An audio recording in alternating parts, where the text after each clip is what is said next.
सवाल आईपीएल यानी Indian premiere league की पहली ट्रॉफी किस टीम ने जीती थी? अलिफ दक्कन चार्जर्स, बे चेन्नई सुपर किंग्स, जी बम्बई इंडियंस, दाल राजस्थान रॉयल्स।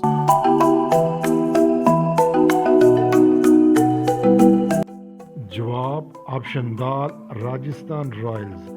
आईपीएल सीजन 1 का फाइनल मैच 1 जून 2008 को डीवाई पटेल स्टेडियम बम्बई में खेला गया। चेन्नई सुपर किंग्स ने पहले खेलते हुए 20 ओवर में 5 खिलाड़ियों के आउट होने पे 163 रन बनाए, जिसके जवाब में राजस्थान रॉयल्स ने 20 ओवर में 7 खिलाड़ियों के आउट होने पे 164 रन बनाए और यूं राजस्थान रॉयल्स ने चेन्नई किंग्स को 3 विकेटों से शिकस्त दे के आईपीएल सीजन 1 की ट्रॉफी जीत ली।